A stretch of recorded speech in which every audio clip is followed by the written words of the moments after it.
Oh, goody. All right, what's going on, everybody? Zombies here again, and today we're back with another Marvel Snap video. So in this one, we've got a deck tech for a Ronan deck I've been liking quite a lot. Ended up using this on one of my Infinity Conquest runs this month, and it was able to get us to the 5-win avatar, so that's always nice, and more importantly, it's just a lot of fun to play. Ronan got a buff a little while ago, and I really like that they finally showed this card a little bit of love. Alongside the change to Maximus was actually a pretty big boost to this card's potential power, and with Loki no longer being a super prominent part of the meta, it feels like the worst matchup for this kind of deck has gone away, and now there's actually some real potential for it to succeed. So we're going to break down the deck here, talk about the inclusions, and just kind of a general sense of how things play out. So what I really like about this deck is we aren't overly reliant on tech cards.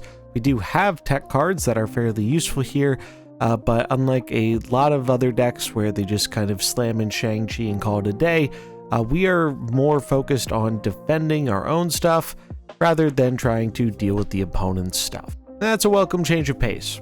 I think this deck does two main things really well. One, it puts a ton of power in one lane at least, and then with your other two lanes, you can get them up to decently high values as well. So it makes it kind of tricky because in a way you're fighting for all three lanes while being able to put out a very large output in at least one of them. So it kind of gets a little bit of the best of both worlds with a go tall and a go wide strategy. Due to the overwhelming amount of Shang-Chi in the metagame, we need to make sure that our Ronan is going to be protected once he gets down. And typically the main ways of doing that are going to be armor or Cosmo, though sometimes Storm is relevant as well. If we end up playing her on turn 4, we can slam down the Ronan so he can't get dealt with on the final turn of the game. But more typically, we are either laying down armor or Cosmo pre-Ronan, or sometimes you can actually bait quite a lot of extra cubes if you hold them out for the final turn. Your opponent snaps thinking they're going to Shang or Enchantress your Ronan, and you can catch them off guard and swing the game in your favor. We run Nebula as our lone 1-drop, good with Storm, really good to play on the first turn, and isn't bad to weave in on one of the earlier turns of the game as well. We have quite a few 2-drops here. Master Mold to put more stuff in the opponent's hand and can be especially annoying for decks that aren't really playing out too many cards in the early game, or Thanos, which is constantly cycling so it naturally keeps its hand large. Armor X is both a defensive tool for our Ronan and as a offensive tool in certain matchups or versus certain locations. Destroy still very popular, so Armor and Cosmo definitely get a little bit more extra use there, as it really helps with that matchup since we don't have the means to take down their big points once they get that going.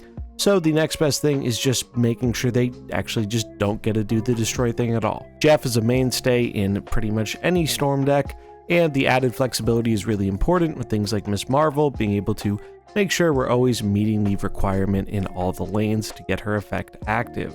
And Maximus was a huge part of what makes this deck work.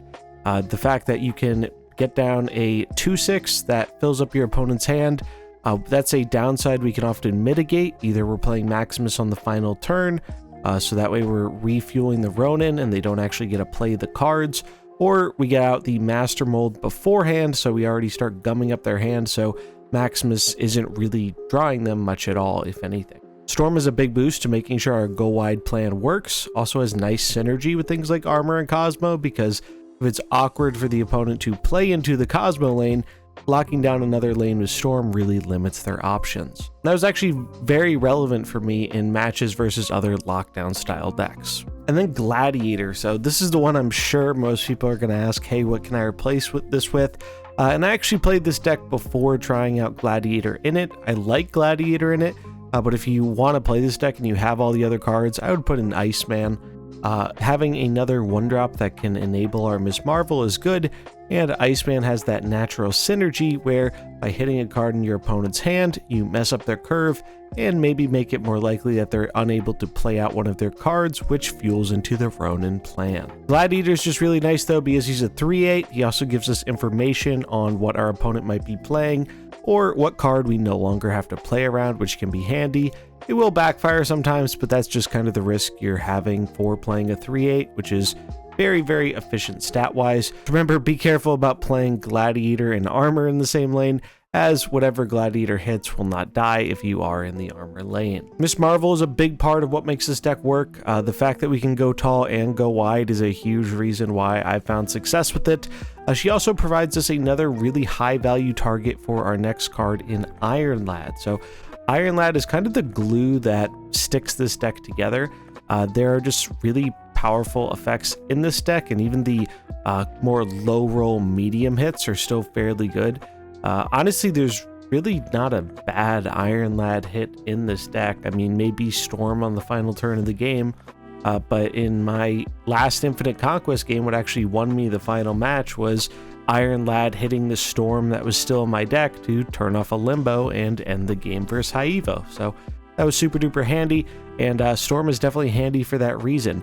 Whether it's High Evo or other combo focused decks, having a way to shut off magic is really, really helpful. And then at other times, Lad can hit your Ronan or your Doom, and honestly, it feels like when that happens, you almost just win the game on the spot a lot of the time. Even hitting Miss Marvel is really, really powerful as it further boosts that go wide strategy. But the high rolls are really high and the low rolls really aren't so bad. Definitely feels like this deck is optimized with Iron Lad in mind, and it is rewarded for it. And then the main build around piece, Ronan. Ronan gets really big. Ronan is a really big dude. Like, he is just a very, very large thing.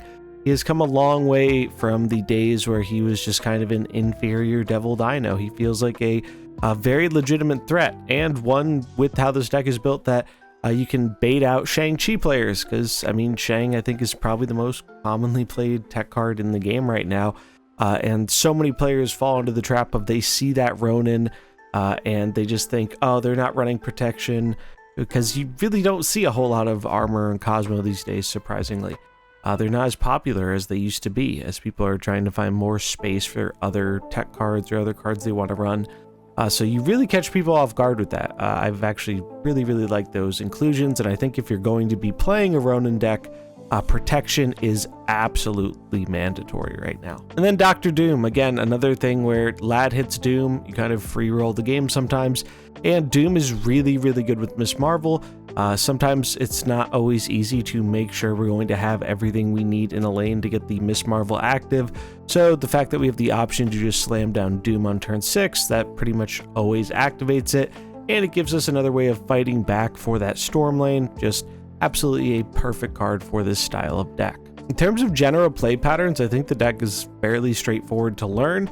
You are just trying to play out your cards on curve efficiently. The main tips are kind of obvious, where you want to play Master Mold before you play Maximus if you can. You really only want to play Maximus early on in the game if you don't have any other option, and since we have a bunch of other 2s, that's usually not the case, but sometimes there are cases, whether due to what our opponent is doing or not doing, or the locations that come up, where Maximus doesn't actually give them a ton of value in the early game, and then that's fine. But usually Maximus you want to hold off for later. Cosmo, especially helpful if you don't want to be risking a Gladiator hitting a big thing from your opponent. This is real nice in Conquest, where you know you're playing against the same deck a bunch over and over, so you know if they have scary things that can pop out of the Gladiator, so using Cosmo as a way to mitigate that can be nice.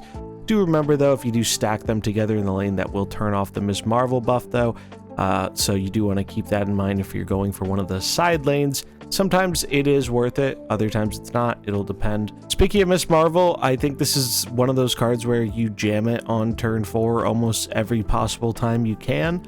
Maybe there's an exception if you're running into like a Sarah tech deck and you don't have it protected with Cosmo, but otherwise I find myself often playing Miss Marvel on 4. I guess sometimes, you know, if you storm the left or the right, you want to follow up that storm, but other than those situations, you generally want to be playing Miss Marvel on 4, as she does a lot to increase the overall power output of the deck by quite a bit. And on the same note, you want to be playing Ronan on 5. The vast majority of games where if you can play Ronan on 5, you play Ronan on 5. This is especially relevant in the high Evo matchup, where they're often playing Leech. This deck can handle, I think, most of its cards getting hit by leech, and in that matchup in particular, we don't actually have to worry about protecting our big thing, since most high evos don't run reactive tech cards. But yeah, general rule of thumb is that you do just want to slam that Ronan on 5 the majority of the time. It is often the correct thing to be doing unless your opponent has somehow found a way to really empty their hand. And then the last big piece of advice is just doing the math, making sure you're not accidentally stacking things in the wrong way for Miss Marvel. You want to be planning that out from the very early on turns of the game. For example, with Master Mold, I'll often play Master Mold in the middle because I usually want to put more power output on the sides of the lanes, and if I put him on one of those sides, that's taking up my 2-drop slot that could otherwise be a Maximus or a Jeff I move later on. If your hand is full of a lot more high cost things though, it's not necessarily bad to put it there if you don't think you're going to have time to put another 2-drop there, but it's something to keep in mind. I think that's one of the best ways to get better at a deck like this.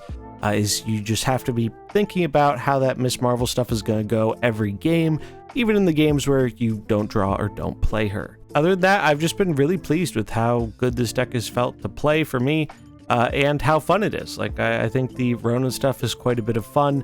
It's nice playing a deck that plays a big dude that doesn't have to really worry about getting your big dude removed as such, and Armor and Cosmo have just felt really versatile overall in this deck, especially given the large amount of Destroy players around right now. But yeah, that's the deck. I hope you enjoyed it. If you have any questions about it, let me know in the comments below. And as usual, the deck will be linked in the description, so if you want to import into the game, you can find it there.